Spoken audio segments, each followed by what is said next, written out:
Beredar permohonan maaf keluarga Ferdy Sambo dari Sulawesi Selatan. Ibunda mengurung diri. Isi surat permohonan maaf dari Ibunda Ferdy Sambo viral di media sosial. Ferdy Sambo memang sudah ditahan di Makobrimob sebagai tersangka pembunuhan berencana. Ia sebagai otak pembunuhan Brigadir J pada 8 Juli 2022 di rumah dinasnya di kawasan Duren 3, Jakarta Selatan. Sebuah surat permintaan maaf dari orang tua Ferdy Sambo di Sulawesi Selatan pun viral di media sosial Sabtu 13 Agustus 2022. Dalam surat itu dijelaskan kondisi terkini ibunda dari Ferdy Sambo atau mertua dari Putri Chandrawati. Ibunda Ferdy Sambo syok membaca setiap pemberitaan tentang anaknya sebagai otak pembunuhan Brigadir Yosua. Keluarga Irjen Ferdy Sambo di Sulawesi Selatan meminta agar informasi di media sosial tak dibesar-besarkan dan tak menghakimi. Irjen Ferdy Sambo lahir di Baru, Sulawesi Selatan, 19 Februari 1973. Namun dia berdarah Toraja. Dalam pesan yang beredar disebutkan, jika ibu kandung Irjen Ferdy Sambo berdarah Luwu atau Wijat atau Luwu. Toraja dan Luwu merupakan daerah bertetangga di Sulawesi Selatan.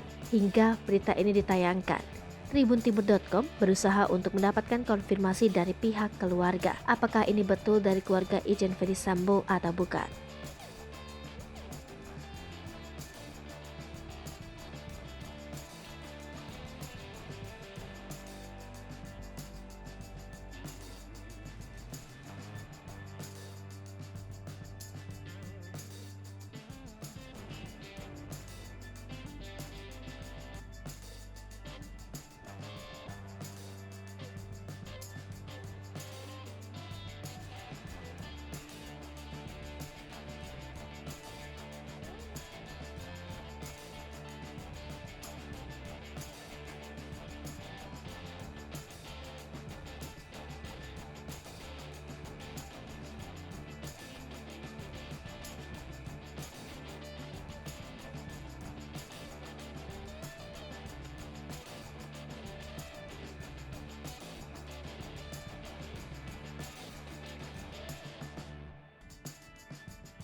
Hai pemirsa Sri Popo TV, jangan lupa komen, like, dan subscribe, serta tonton terus berita-berita terupdate lainnya ya.